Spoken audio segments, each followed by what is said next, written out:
ये जो अमल गुजरा है, जो कल इन्होंने और फिर सुबह इलेक्शन शुरू होने थे और चंद मिनट बाद ही उसके नताइज का भी ऐलान कर दिया और तमाम बिला मुकाबला हो गए। ना वोटिंग हुई, ना वोटर लिस्ट थी, ना वोटिंग शेड्यूल था और ना ही कागजात नामजदगी किसी को दिए गए।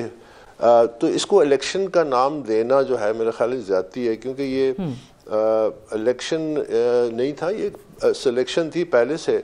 तो महज एक वो रचाया गया। अगर आप कल जहाँ पे ये सो कॉल्ड इलेक्शंस हुए पेशावर के किसी इलाके में, तो अगर आप देखें तो चंद दर्जन लोगों को इकट्ठा करके वो कह रहे थे कबूल है, कबूल है, कबूल है।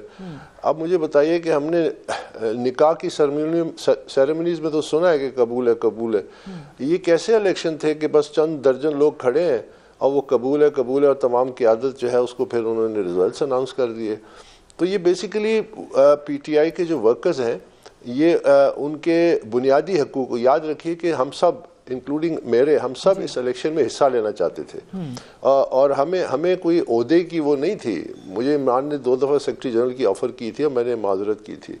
इसी तरह बहुत सारे और बानी मेंबरान थे पीटीआई के और मेंबर्स थे।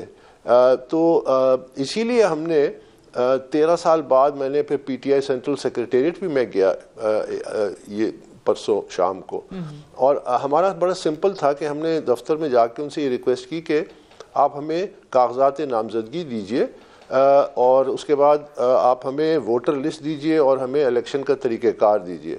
देखिए, अब बहुत सारे ये पीटीआई के लोग इल्ज़ामात लगाते हैं, कोई कहता है आप मेंबर नहीं है।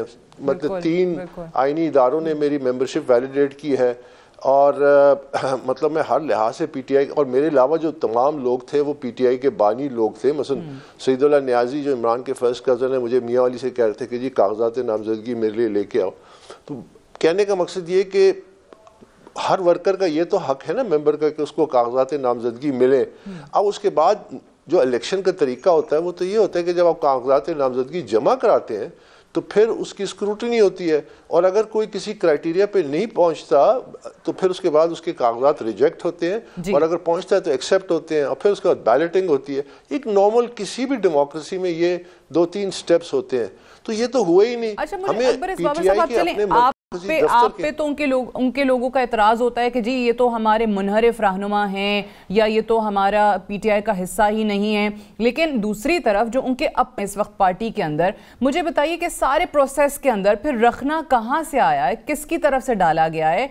और वो जो पार्टी के खुद को अपने लोग तसव्वुर करते हैं, उन्होंने भी कोशिश नहीं की कि भाई कैसे सारे लोग बिला मुकाबला मुंतखब हो सकते हैं? उनकी तरफ से भी कहीं किसी फोरम पे बात नहीं हुई?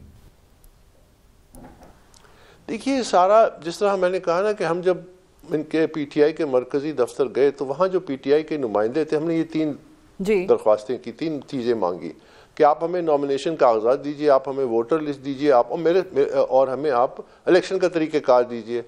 ना इनकी वेबसाइट पे ये चीज़ें अवेलेबल थी, ना कहीं और अवेलेबल थी। तो फिर हम पर्सनली खुद चले गए, और मैं अकेला तो नहीं था, मेरे साथ 10-15 और भी पीटीआई के कारकुन थे।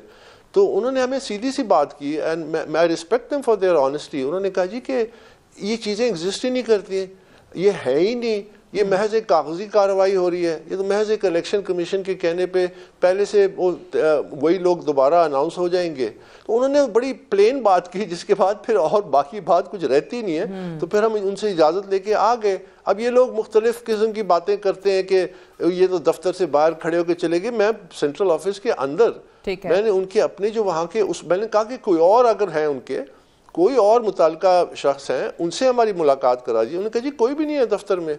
वहाँ एक बलूचिस्तान का वफ्द भी बैठा हुआ था, जिन्होंने बड़ी गर्मजोशी से हमसे मिले। वो कहा जी हम तो रात से आए हुए हैं बलूचिस्तान से, अभी तक बैठे हैं, हमें भी कुछ नहीं पता। तो देखिए, ये बेसिकली एक प्री प्लान था कि बस एक इलेक्शन कमीशन ने जो ऑर्डर किया है उसकी खाना पूरी करने के लिए एक नाटक रचाया गया। आपने ये अनाउंस भी किया है कि आप इसको चैलेंज करेंगे। सो इस पे इलेक्शन कमीशन क्या एक्शन ले सकता है? देखिए, इसमें अब 2 एस्पेक्ट्स है, क्योंकि हम बेसिकली इलेक्शन कमीशन के सामने ये जो पीटीआई इंट्रा पार्टी केस है, ये तो कुछ 1.5-2 साल से चल रहे हैं ना, जिसपे फिर ऑर्डर आया, जिसपे फिर पीटीआई को 20 दिन का टाइम दिया गया और 7 दिन के अंदर रिपोर्ट, यानी 27 दिन का इनके पास एक स्पेस अवेलेबल था कि ये एक सही क्रेडिबल तरीके पर इलेक्शन कराते और फिर तमाम डॉक्यूमेंटेशन इलेक्शन कमीशन में जमा कराते। तो हमारी ये जिम्मेदारी है, मैं कोई फ्रेश केस इनके खिलाफ या इस किस्म के कोई, हमारा ये जिम्मेदारी है कि हम ये हक़ाइक़ इलेक्शन कमीशन के सामने रखें कि ये आपने इस फैसले में ये ऑर्डर किया था, ये हक़ाइक़ है, बाकी जो इलेक्शन कमीशन बेहतर समझे आइन और कानून को। लेकिन इसमें एक और पहलू भी अब सामने आ रहा है जिसको अभी हमने मजीद डिस्कस करना है, वो ये कि पाकिस्तानी शहरी हैं पाकिस्तान तहरीक इंसाफ के वर्कर, और ये हर शहरी का फंडामेंटल राइट है कि वो अपनी मर्जी से किसी सियासी जमात को चूज करे और उसके जो डेमोक्रेटिक प्रोसेस उसमें हिस्सा ले। हमारे फंडामेंटल राइट्स को डिनाई किया गया। देखिए, बड़ा एक बेसिक प्रिंसिपल है कि जो एक जमात कहती है हमें लेवल प्लेइंग फील्ड दी जाए, बिल्कुल ठीक है, तमाम जमातों को लेवल प्लेइंग फील्ड मिलनी चाहिए। यह भी बिल्कुल ठीक बात है कि तमाम जमातों की इंट्रा पार्टी इलेक्शन को स्क्रूटनी होनी चाहिए, तमाम जमातों की फंडिंग की स्क्रूटनी होनी चाहिए, और ये इलेक्शन से पहले मुकम्मल हो जानी चाहिए थी। ये बड़ा जरूरी है क्योंकि पॉलिटिकल पार्टीज नर्सरीज हैं लीडरशिप की, और अगर वहां मेरिट से लीडरशिप नहीं आएगी तो जो हमारे मुल्क का हाल है, आप 10 इलेक्शन करा रहे हैं, you will be recycling the same political waste, तो उससे आपको कोई इंप्रूवमेंट नहीं। तो अब ये जो फंडामेंटल राइट्स का इशू भी आ रहा है, तो वो अभी हम आने वाले चंद दिनों में मैं अपने वकला से इस पर मशवरा करूंगा कि क्या सुप्रीम कोर्ट का जो ऑप्शन है उसको भी हम एक्सप्लोर करेंगे, लेकिन इलेक्शन कमीशन पर हम उनको फैक्ट्स उनको सामने रख देंगे कि जी ये फैक्ट्स है, हम आपके सामने सबमिट कर रहे हैं, अगर आपको हमारी असिस्टेंस चाहिए तो वेलकम, वरना जो आप फैसला करें। तो इट्स नॉट ये वो कोई लंबा सा कोई केस नहीं होगा जो हम कोई फ्रेश करेंगे। ठीक है, बिल्कुल सही है। अब जिस तरह बैरिस्टर गौहर जो हैं वो एकदम ये नया नाम सामने आया, पीपल्स पार्टी की भी प्रेस कॉन्फ्रेंस आपने देखी होगी, उन्होंने कहा कि जी पार्टी के अपने पीटीआई को तो कोई लोग मिले नहीं, तो इसलिए एक पुराने जियाले को जो है वो पार्टी चेयरमैन बना दिया। अब ये बैरिस्टर गौहर यहाँ पर आ गए, इससे पहले भी हम देख चुके हैं कि पंजाब में उस्मान बुज़दार आ गए थे, केपीके में महमूद खान आ गए थे, तो इस तरह के नए नए लोग सामने पहले भी आते रहे। इसका क्या मकसद है या क्राइटेरिया क्या है इन लोगों को चूज करने का, इन लोगों को इन ओहदों पर लाने का? क्या सिर्फ और सिर्फ ये कि साबिक चेयरमैन पीटीआई जो हैं वो जेल में बैठ के भी पार्टी की बागडोर अपने हाथ में रख सकें? देखिए, जो आपने मिसालें दी ये उसी तरफ इशारा करती हैं कि पाकिस्तान तहरीक इंसाफ एक इदारा नहीं है और एक शख्सी कंट्रोल में है, और तमाम की तमाम डिसीजन मेकिंग उसके विम्स पे होती है। और ये ट्रेंड जो था 2013 का जो इंटर पार्टी इलेक्शन था, वहाँ जब कंट्रोवर्सी जनरेट हुई और जस्टिस वजी को उन्होंने लगाया कि ट्राइब्यूनल में तहकीकात करें, तो उन्होंने साफ लिख दिया कि ये इश्यूज हैं, इसको रिजॉल्व करें।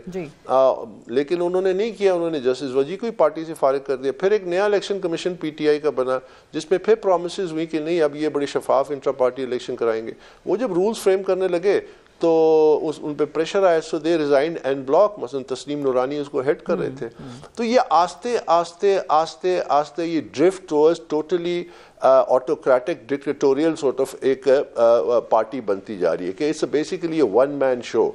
तो अब वो वन मैन शो के तहत उन्होंने जब पंजाब के चीफ मिनिस्टर थे, उनका कोई मेरिट नहीं था कि वो पीटीआई के चीफ मिनिस्टर पंजाब में बने, ना सिर्फ अपने इंडिविजुअल बेसिस पे कि उनकी कोई कॉम्पिटेंस होती है या कोई मेरिट होता है या कोई पॉलिटिकल, लेकिन उनसे पीटीआई का कोई ताल्लुक नहीं था। वो तो एक आध महीने पहले पीटीआई में आए थे।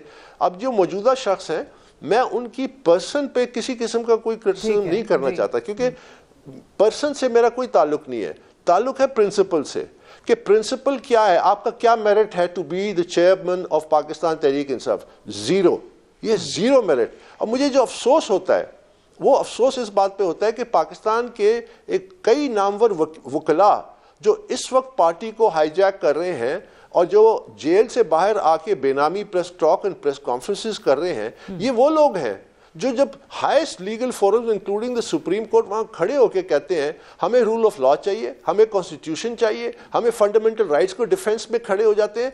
आप कैसे इस फ्रॉड और एक ऐसे फेक प्रोसेस का हिस्सा, न सिर्फ हिस्सा बनते हैं बल्कि उसका फेस बनते हैं? तो आप अपने जो डेमोक्रेटिक क्रेडेंशियल्स हैं आपने उसको बड़ा डैमेज किया। और जाहिर है कि हम जैसे लोग जिन्होंने इस पार्टी को बनाया, जिन्होंने अपनी जिंदगी दी कि इसको एक डेमोक्रेटिक इंस्टीट्यूशन बनाएंगे, अकाउंटेबल बनाएंगे, ट्रांसपेरेंट बनाएंगे, हमने तो खड़ा होना ही होना था।